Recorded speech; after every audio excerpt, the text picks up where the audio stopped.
Chère Marie-Josée, nous allons donc dialoguer autour de cette notion du non-savoir et de sa représentation.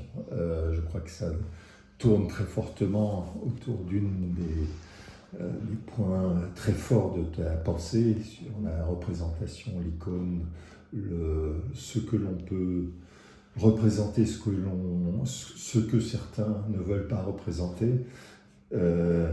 Donc, j'aimerais bien qu'on commence peut-être sur cette notion de non-savoir, et puis qu'on passe ensuite sur sa représentation et surtout sur sa réception. Est-ce qu'on sait faire lire le fait que c'est une représentation mais qui exprime le doute plutôt qu'une représentation qui est dogme? Mon cher Petit, merci. Si tu veux, ce qui peut m'embarrasser dans l'ouverture du dialogue avec toi, c'est que tu as déjà placé des termes, tu as déjà mis en place des termes comme des pôles de rebondissement des questions, qui sont savoir, représentation, et exception, le non-savoir, etc. Donc, ou icône, bon, aussi. La question, sur la question du non-savoir, qui est la plus ancienne dans le champ philosophique, et dont la parole emblématique de Socrate, oidam et danaidos, ce que je sais, c'est que je ne sais pas, qui rebondit avec Montaigne sous la forme que sais-je,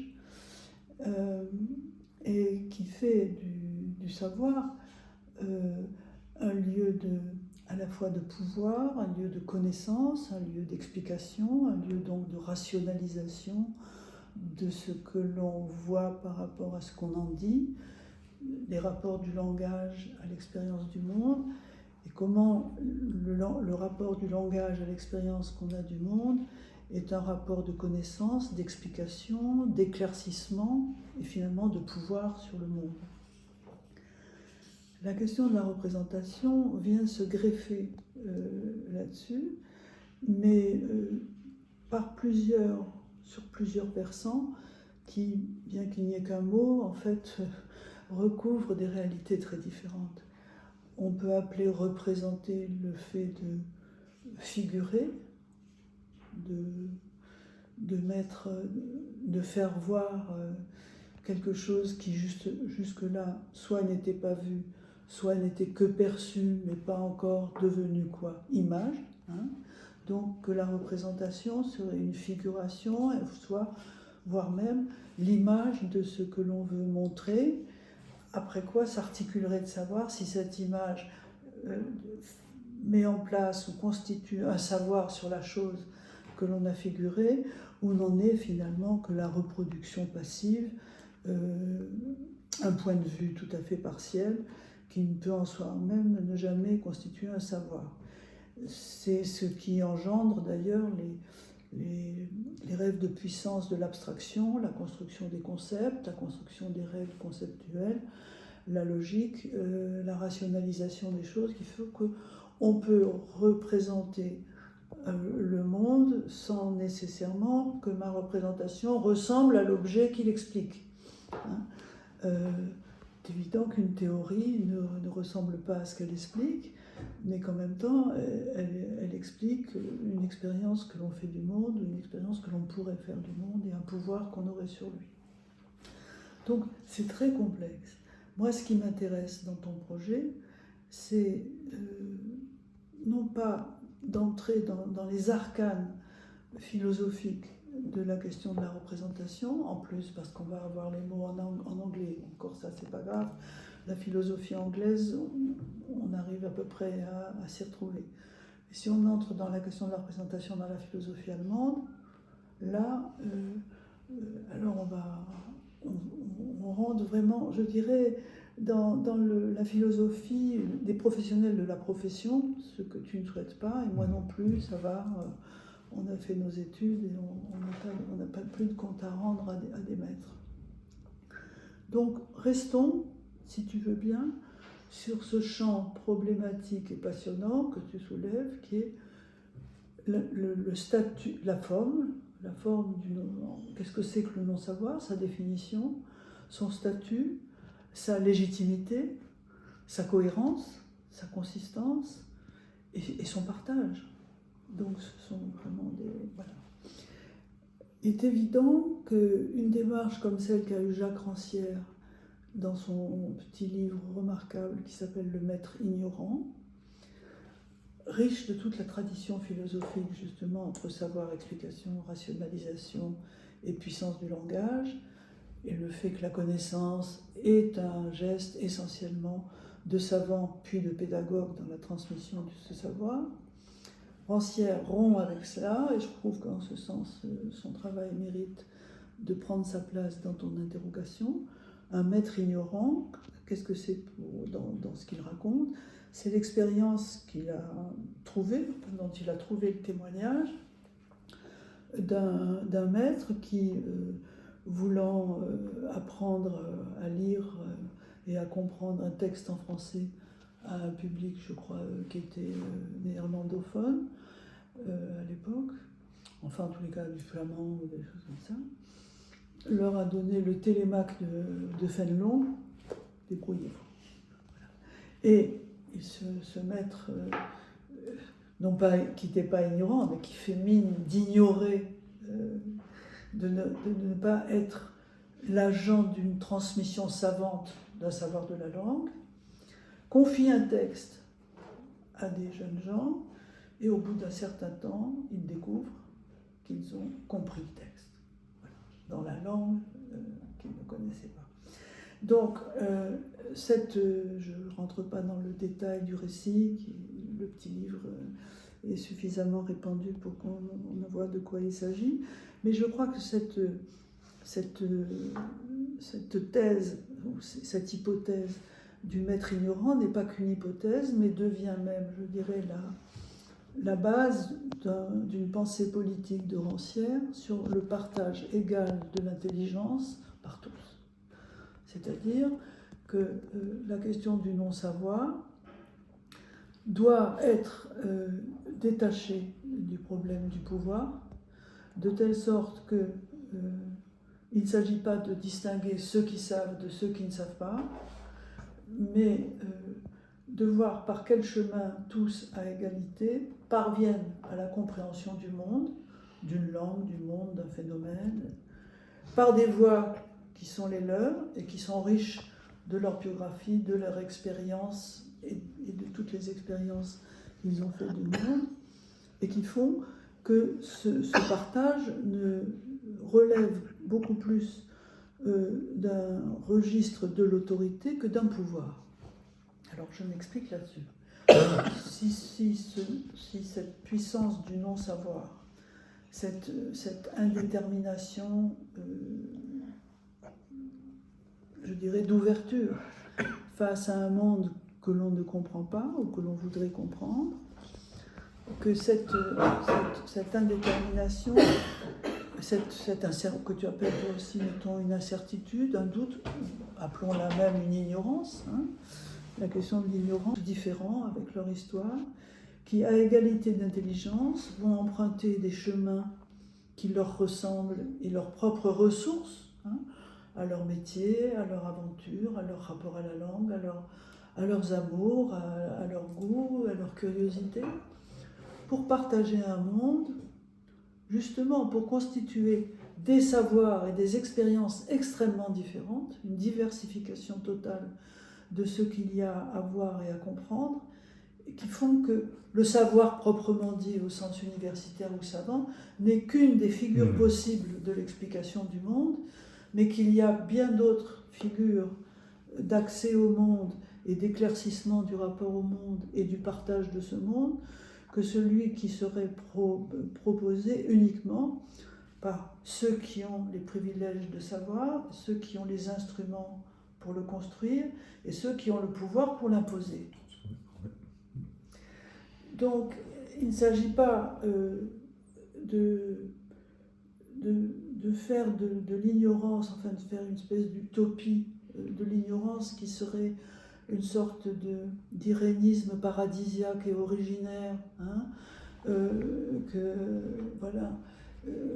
dont Adam et Ève auraient pu partager les privilèges et malheureusement ils sont tombés du mauvais côté. Que tout ça, toutes ces fables qui finalement ont toujours besoin qu'il y ait quelque part un pouvoir souverain qui décide de ce qu'on a le droit de savoir ou pas le droit de savoir, y compris au paradis, donc c'est quand même un paradis où il y a des interdits, c'est quand même pas vraiment le paradis. C'est de penser la question du regard sur le monde, du pouvoir sur le monde et des gestes qu'on opère ensemble sur ce monde pour le partager, relève de savoir au pluriel qui empruntent des voies extrêmement diversifiées, parfois même contradictoires. On sait à quel point la méthode expérimentale a remis en question des théories qui tenaient très très bien, et que de toutes les façons, même dans le champ de la théorie, et des théories par exemple de la physique, la découverte des équations d'indétermination, d'une part, et puis des choses comme le théorème de Gödel qui fait que face à une théorie, on arrive la limite d'une théorie, c'est quand tu arrives à un couple de propositions contradictoires non décidables. C'est donc bien qu'il n'y a pas de théorie finale, il n'y a pas un savoir, une science avec une majuscule que l'on accorde à Dieu et que les hommes de pouvoir s'attribuent, mais qu'il n'y a que des chemins explicatifs et une multitude de chemins dont certains sont axiomatiques, certains sont physico-théoriques, certains sont expérimentaux, certains sont pratiques, certains sont artisanaux, et que les savoir-faire n'ont pas moins de place dans les savoirs du monde que les savoirs expliqués. Et je crois qu'on est à un moment où tout ce que tu viens de dire se rebrasse d'une certaine manière face à des nouvelles. Alors ce qui se passe aujourd'hui, c'est que la question des rapports du savoir au pouvoir sont devenus tellement forts parce qu'au fond, pourquoi ?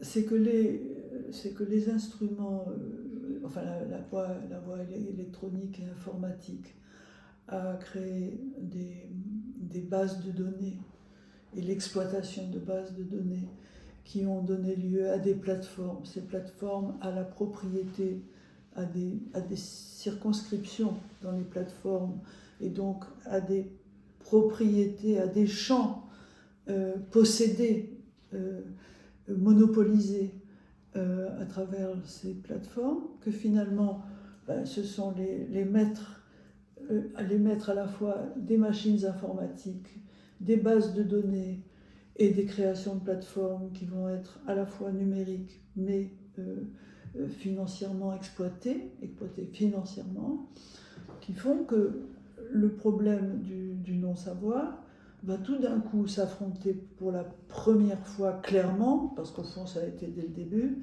mais en tous les cas pour la première fois d'une façon limpide, entre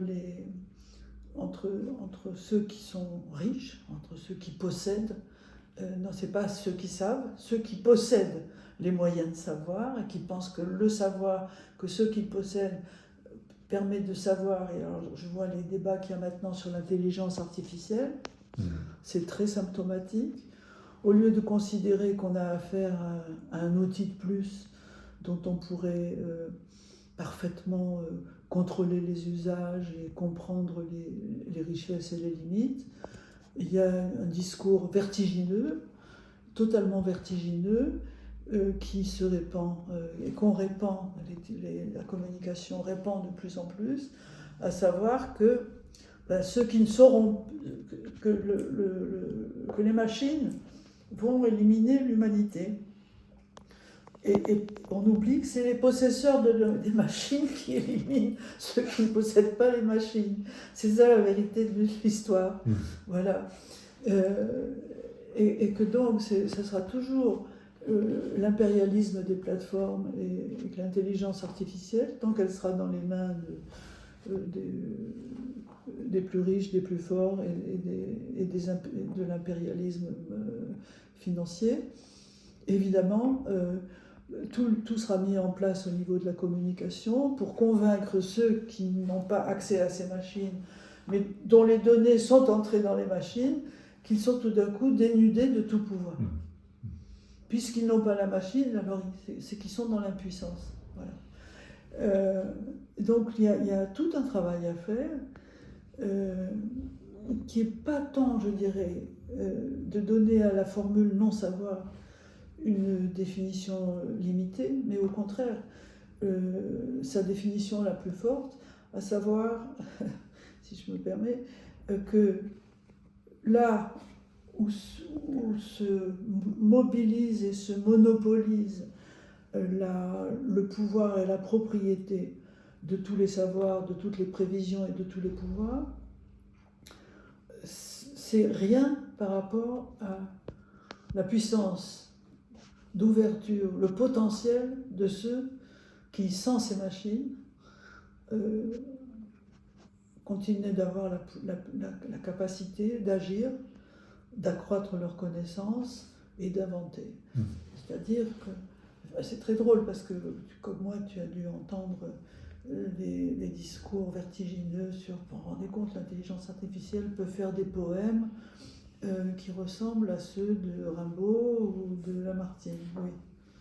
Ils ne peuvent pas faire des poèmes qui ressemblent à toi, à moi ou à l'ami que je viens de rencontrer. Il y a toujours un modèle. Bon.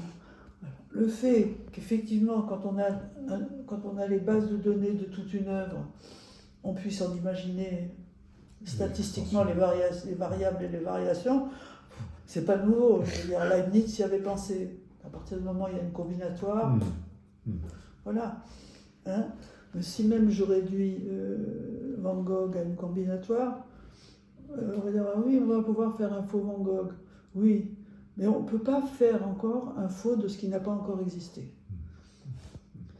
Et donc c'est ça la question. Donc si tu veux, moi c'est là-dessus que je veux dire, les gens continuent à mettre des enfants au monde. Il y a des jeunes personnes qui sont là, qui ont envie d'exister, de chanter, de s'aimer, d'écrire des poèmes, et de se demander qu'est-ce qu'on va faire de ce monde, et qui se trouvent en face de cette espèce de... C'est comme... Enfin, le capitalisme est en train de construire une science-fiction. Et qui a trait aussi à la question écologique, je crois, très fortement. Oui, c'est aussi un... C'est pour ça que moi, je suis très inquiète au niveau du cinéma, par exemple. La façon dont le cinéma utilise des problèmes réels de la vie politique et sociale sur le mode de la science-fiction, en te montrant un monde apocalyptique, etc. Et ça n'a pas de sens, je veux dire. Ça n'a aucun sens. Ça n'a pas plus de sens que quand on a fait un film comme Avatar ou Walt Disney. Je veux dire, oui, bien sûr, on peut créer des fictions, mais c'est de la science-fiction.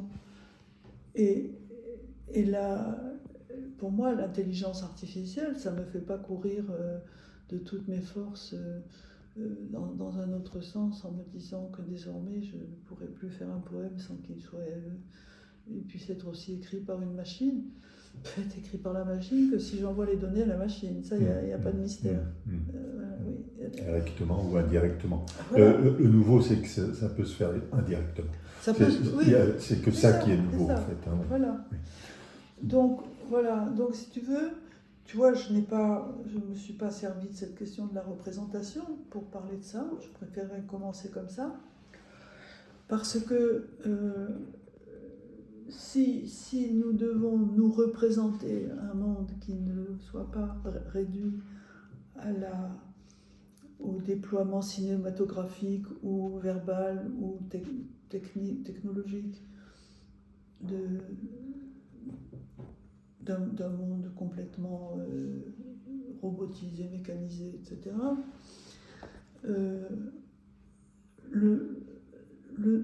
C'est pas qu'il n'y ait pas du non représentable, c'est qu'il y a du encore à représenter. Il y a encore à inventer. Voilà. C'est-à-dire qu'il ne faut pas que le pouvoir nous dise ça y est, on peut tout. Mais je pense que c'est exactement ce point-là qui est. Oui. Ça y est, on peut tout, ça y est, on a la solution, oui. Ça y est, n'ayez pas crainte. On a la solution, et même si ça nous élimine, c'est pour un monde meilleur. Alors là, tu te dis, attends, là, Tu vois non, donc c'est vraiment... bon, il y a quelque chose de pervers dans le raisonnement, et le fait que l'on ne puisse pas se représenter ce que tous les enfants qui naissent aujourd'hui vont inventer, c'est quand même très bien. Je veux dire, voilà. C'est pas la question de l'irreprésentable, c'est du pas encore inventé. Voilà. Et leur dire, bien sûr, il y a encore du boulot, quoi. C'est pas... Et la question du doute là-dedans, donc le fait de ne pas savoir ce que justement ces paramètres ne peuvent pas encore nous donner, c'est très beau. La question du doute, quand tu travailles avec des gens scientifiques, tu t'aperçois, c'est ce que j'évoquais tout à l'heure avec le théorème de Gödel ou des choses comme ça, c'est-à-dire qu'il n'y a pas de champ scientifique saturé. Il n'y a que la théologie qui est saturée. La théologie est le seul système qui sature le savoir. Parce qu'il y a un être qui est tout et qui sait tout. Voilà. Mais nous, on n'a pas fait ça encore. Mais en même temps, et c'était tout à fait l'origine du projet, quoi. C'était une des dimensions de l'origine du projet. Quand nous avons la chance, par exemple, de commencer une exposition ou un livre ou un truc comme ça, on rencontre ces scientifiques qui, pendant le temps de notre rencontre, nous racontent leurs doutes et le point justement de ne pas encore savoir là où ils en sont, etc. Mais ça, c'est exactement ce qui est caché et qui ensuite, ce qui est transmis au grand public, c'est ensuite derrière ce point extrêmement intéressant qui fait avancer les siècles. Les gestes, non. Mais si tu veux, il y a une anecdote, mais alors là, d'une trivialité absolue. C'est une parole d'Emmanuel Macron. Bon, on l'a reçu avec des œufs et puis des casseroles et des trucs comme ça. Et Macron, il avait enlevé sa montre. Non, mais écoutez, les casseroles et les œufs, c'est fait pour la cuisine. Et je me suis dit, non, puisque précisément, c'est fait aussi pour vous envoyer à la gueule et pour faire du bruit. Mais tu vois, ça, c'est le type qui sait qu'une casserole, ça va à la cuisine. Et qu'on a beau lui dire, maintenant, on peut taper sur une casserole pour vous empêcher de parler, et c'est exactement ça n'est pas parvenu à son cerveau magistral. Et c'est exactement ce point pourquoi on fait ce projet. Hein. C'est en permanence aujourd'hui, face à des grandes problématiques où il faut bien dire, c'est pas qu'on ne sait pas, mais il faut expérimenter, il faut ouvrir, il faut. On est face à des bugs. On est face à de la croyance du savoir. Et qui empêche. C'est pas, tu sais, c'est pas qu'il n'y ait pas de croyance de l'autre côté, tu vois. Mais la confiance que le pouvoir fait à ses propres outils, parce que c'est une confiance à la fois technologique et financière, c'est-à-dire tant que ça marche et que ça me rapporte, c'est bon pour moi. Et que de l'autre côté, c'est pas la question de la confiance, c'est la croyance au sens de l'investissement d'un espoir. C'est-à-dire se dire, oui, il n'y a pas que le réel, il y a des modifications, il y a du possible. Voilà. C'est la question du possible. voilà. Oui. Et du contingent, etc. Bon, les futurs contingents, les possibles. C'est pour ça que Aristote, pour moi, c'est très très bon. C'est très très bon. Parce que à la fois, il a créé un corpus qui s'appelle l'organon, donc l'outil, pour rationaliser tout savoir sur le monde. Voilà. Et en même temps, au niveau du langage et de sa réflexion sur le langage, toute sa construction est arrimée à ce qu'il appelle les futurs contingents, c'est-à-dire Le non-savoir. le non-savoir. Ouais. Voilà, sumbebekos, ce qui peut arriver. Nous pensons qu'il est, et je crois que tu en fais partie, qu'il est extrêmement important de savoir que ce non-savoir est important. Oui, c'est ça. Et qui nous- n'est pas une ignorance, qui Oui, est tout à fait. simplement de création, de proposition, d'échanges, qui peuvent être conflictuels, qui sont mobiles, extrêmement mobiles. Merci Marie-Josée. Voilà, je n'ai pas grand-chose d'autre à dire. Je pense que si, mais on va arrêter là. Oui, ça va comme ça. Super, super. Merci beaucoup.